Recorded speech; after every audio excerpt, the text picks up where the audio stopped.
ছোট করে একটু বলবেন আসলে এই মুহূর্তে আপনারা রাজনীতিবিদরা কোনো উদ্যোগ নেবেন কিনা? জি, নিশ্চয়ই রাজনৈতিকভাবে যখন ডিসিশন হয়েছে তখনই কিন্তু তাকে গ্রেফতার আইনের আওতায় তাকে আনা হয়েছে। এখন ব্যক্তিগতভাবে অবশ্যই সে আইনের আওতায় আসবে, তার প্রতি ইনজাস্ট অবশ্যই হবে না, কিন্তু সে যে অপরাধ করেছে সবচেয়ে সিগনিফিকেন্ট হলো কি জানেন, সে আমরা বলতেছি সে এই ঘটনার পিছনে মূল প্ল্যানার থেকে আরম্ভ করে মাটি দেওয়া পর্যন্ত সে ছিল।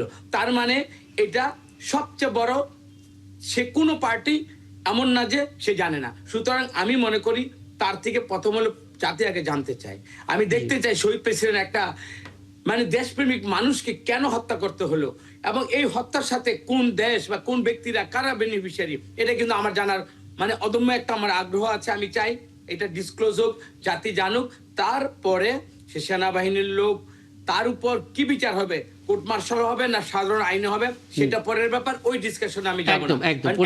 পরিষ্কার বক্তব্য, আমি এটা আদৌ জানতে চাই। হ্যাঁ, লেফটেন্যান্ট জেনারেল মোহাম্মদ কামরুজ্জামান, আপনি হাত নেড়ে কিছু একটা বলতে চাইছিলেন, আপনি একটু শেষ করবেন। জি জি, না এই ব্যাপারে আমি যেটা বলতে চাচ্ছিলাম যে এই যিনি বললেন যে রাজনৈতিকরা এটা ডিসিশন নিবে, এটা তো মানে ওইভাবেই করা। একটা দেশে তিনটা অংশ, লেজিসলেটিভ একটা বডি, এরপরে এক্সিকিউটিভ, আর একটা হলো জুডিশিয়ারি।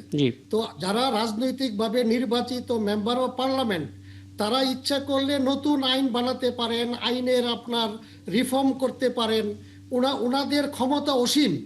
এবং এর জন্য এটাকে রাজনীতি বলা হয়। রাজনীতি কিন্তু নীতির রাজা, রাজার নীতি না। অর্থাৎ যেই নীতি সবচেয়ে বেস্ট ওইটাই রাজনীতি, নীতির রাজা, একেবারে টপ লেভেল। এর নিচে স্ট্র্যাটেজিক লেভেল, এরপরে অপারেশনাল লেভেল, সবচেয়ে নিচে টেকনিক্যাল লেভেল।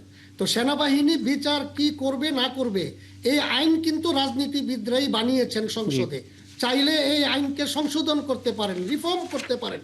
সুতরাং পুরো ক্ষমতা রাজনৈতিকবিদদের আছে।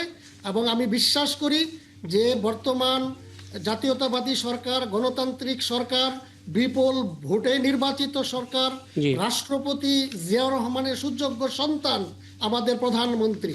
সুতরাং ন্যায় বিচারের স্বার্থে যদি আইনকে পুরো বদলিয়ে, আর্মি অ্যাক্ট বলেন, এভিডেন্স অ্যাক্ট বলেন, এগুলো বদলাতে হলে বদলিয়ে আমরা দেশের স্বার্থে, ন্যায় বিচারের স্বার্থে আমরা অবশ্যই এটাকে এনশিওর করব। একদম। আমি এখানে আপনি শেষ করে অন্তত এটা নিয়ে 30 সেকেন্ড একটা ছোট প্রশ্ন।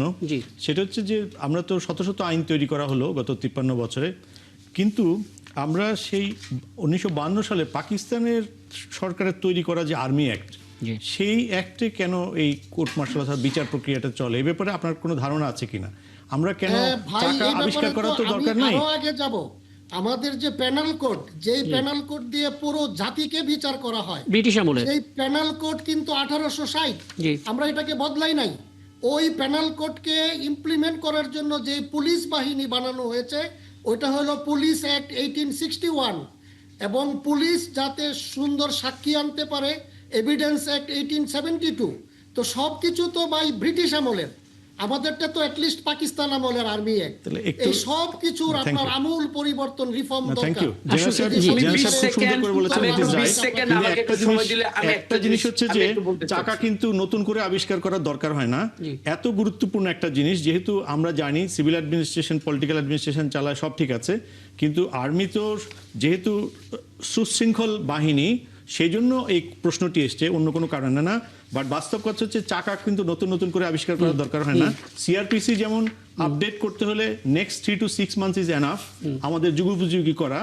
আর্মি অ্যাক্ট বলুন, অন্যান্য পারচেজ অ্যাক্ট বলুন, এটা বলুন, সে এভিডেন্স অ্যাক্ট বলুন, এগুলো যুগোপযোগী করার জন্য সকলের সম্মিলিত প্রচেষ্টা থাকা দরকার। এবং আমি যখন একটা ব্রিটিশ আমলের আইন রেফারেন্স করছি, তখন আমার মধ্যে এই বোধ থাকা উচিত যে পৃথিবীটা আমরা আধুনিকতার সামনের দিকে যদি যেতে হয়, তাহলে এত পিছনের আইনগুলো দিয়ে করা সঙ্গত না। আর কি আমরা সামনে যেতে পারি। আমাকে একটু 20 সেকেন্ড একটু সময় দেন। হ্যাঁ প্লিজ। কামরুজ্জামান ভাই যেটা বলছিলেন আমাদের পার্লামেন্টের সংখ্যাগরিষ্ঠ বা আইন পাল্টে, আমি এই ক্ষেত্রে বলতে চাই আমার আপনার সবার চেয়ে আজকের যিনি প্রধানমন্ত্রী ওনার বাবা, তো সুতরাং এবং ওনার ভিতরে কোনো জিজ্ঞাসা না, উনি সবসময় কিন্তু আর্মিকে ওন করেন, আর্মির সন্তান হিসাবে তারেক রহমান আর্মিকে আপহোল্ড করেন।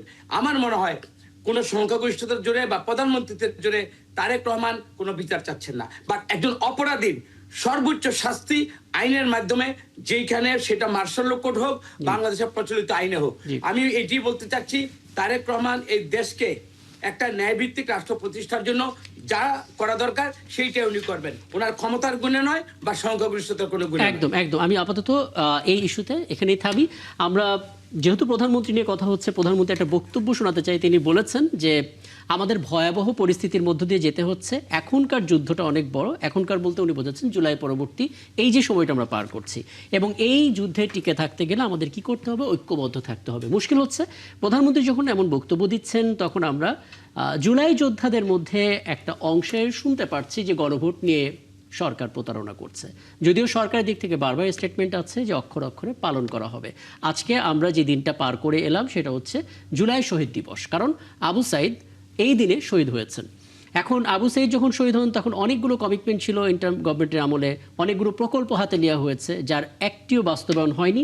এবং আমরা দেখতে পেলাম একটা ব্যানার আছে, সেই ব্যানারের অর্ধেক ছিঁড়ে গেছে। শুধুমাত্র নিয়ম রক্ষার স্বার্থে আজকে পলিটিক্যাল পার্টি সেখানে গিয়ে কবর জিয়ারত করে এসছে, একটা আলোচনা সভা হয়েছে। হয়তো এটা আমরা এক বছরের জন্য ভুলে গেলাম। আপনার কি মনে হচ্ছে, আমরা যদি জুলাই যোদ্ধা, জুলাই শহীদদের কথা যদি এইভাবে স্মরণ করি, আকাঙ্ক্ষা কতটা পূরণ হবে? আর প্রধানমন্ত্রী যে ঐক্যবদ্ধতার কথা বলছেন, সেটা আসলে মাঠে কতটা দেখা যাচ্ছে? না, ঐক্য একটা জিনিস, এবং আমার মনে হয় ঐক্যে কোনো বিভেদ হয়নি। যাতে বিভেদ না হয় সেজন্য তিনি এটার উপর জোর দিয়েছেন। কারণ হচ্ছে জুলাই অভ্যুত্থান অথবা বিপ্লবের মধ্য দিয়ে যে রাজনৈতিক বাস্তবতা তৈরি হয়েছে, এই রাজনৈতিক বাস্তবতায় কিন্তু এই দলগুলো কোনো দিন আওয়ামী লীগকে নিষিদ্ধ করা অথবা আওয়ামী লীগ নেত্রীকে থেকে পালিয়ে যাওয়া এরকম দাবি তাদের কোনো দাবির মধ্যে ছিল না। তারা বলছিলেন যে নিরপেক্ষ সরকারের অধীনে নির্বাচনের জন্য। তো সেই পরিস্থিতিকে তিনি রক্তাক্ত একটা অধ্যায়ের মধ্যে নিয়ে গেছেন। সুতরাং এখানে ঐক্যের কোনো সমস্যা নাই। যখন কোনো ন্যাশনাল ইস্যু আসতেছে, তখন কিন্তু আমরা কিন্তু দলগুলোকে একসঙ্গে ঝাঁপিয়ে পড়তে দেখছি। ব্যাপারটা যেটা হচ্ছে সেটা হচ্ছে যে, যেটি বললেন যে গণভোটের নামের প্রতারণা, এটা হচ্ছে পলিটিক্যাল রেটরিক। এটা প্রত্যেকটা দলের নিজস্ব একটা অবস্থান আছে, এবং বিরোধী দল যদি বিরোধী দলের ভূমিকা পালন না করে, তাহলে কিন্তু বিগত সরকারের মতো যেভাবে জাতীয় পার্টি গৃহপালিত বিরোধী দল ছিল, সেই ব্যাপারটি কিন্তু চলে আসতে পারে। গণতন্ত্র কিন্তু কোনো তামাশার বিষয় নয়, এবং গণতন্ত্র কিন্তু 3 মাস 4 মাসের বিষয় নয়।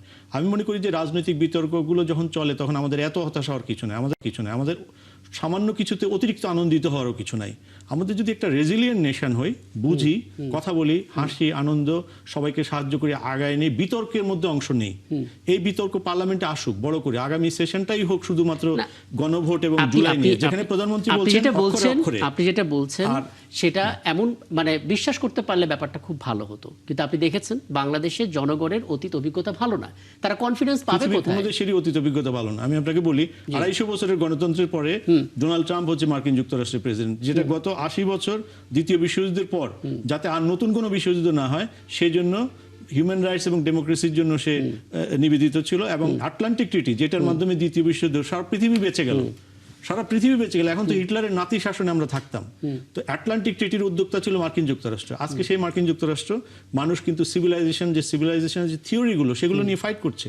তাদের মধ্যে মানবতা, তারা খামোখা যুদ্ধে জড়িয়ে যাচ্ছে। আজকে 400 বছরের ডেমোক্রেসির ফলাফল হচ্ছে সবচেয়ে অজনপ্রিয়, মাত্র 6 বছরের মধ্যে 4 বার প্রধানমন্ত্রী পরিবর্তন হচ্ছে ইংল্যান্ডে 7 বছরের মধ্যে। সো আমাদের গণতন্ত্র কোনো কিন্তু মানে বেড অফ রোজেস না। গণতন্ত্র হচ্ছে পাবলিকের ডিবেট, পাবলিক এতে অংশ নেবে, পাবলিক সরকারকে আনবে, সরকারকে অনাস্থা দেবে। সো এই ডিবেটের মধ্যে আমাদেরকে রেজিলিয়েন্ট হতে হবে। আমাদের বুঝতে হবে কথায় কথায় আমি সরকারের পদত্যাগ অথবা এই ধরনের কথা বলার আগে, অথবা এই যে আপনি বললেন যে বিশ্বাসঘাতকতা, এটা কিন্তু আপনাকে পার্লামেন্টে অনেক আলোচনা করতে হবে। এবং বিরোধী দল যদি জনগণকে কনভিন্স করতে পারে, জনগণের মধ্যে একটা ব্যাপক জনমত তৈরি হবে। তখন সরকার যে জুলাই অক্ষরে অক্ষরে বলছেন প্রধানমন্ত্রী, তখন তিনি সরকারি দল বুঝিয়ে দেবেন যে অক্ষরে অক্ষরে কিভাবে হচ্ছে। এই যে কনস্ট্রাকটিভ ডিবেট, এটা যদি না থাকে তাহলে কিন্তু সংসদে যখন গঠনমূলক আলোচনা চলবে, উত্তপ্ত আলোচনা চলবে, ওয়াকআউট চলবে, সরকারি দলের মন্ত্রীরা বক্তব্য রাখবে, ব্যাখ্যা দেবেন, এবং জনগণ সন্তুষ্ট হবে অথবা হবে না। তখন আবার সন্তুষ্ট না হলে আবার পার্লামেন্টে আসবেন, আবার বাইরে গিয়ে আলোচনা করবেন। That is the beauty of democracy. এখানে অতিরিক্ত অস্থির হওয়া এবং অতিরিক্ত আনন্দিত হওয়া কিছু নাই। মনে করেন যে বিরোধী দল সরকারের পক্ষ থেকে সে আশাবাদ পাচ্ছে, ফিল করতে পারছে? দেখুন, আমাদের বিরোধী দল মানে হচ্ছে দেশদ্রোহিতা, আর সরকারি দল মানে হচ্ছে সমস্ত অন্যায়ের প্রতীক।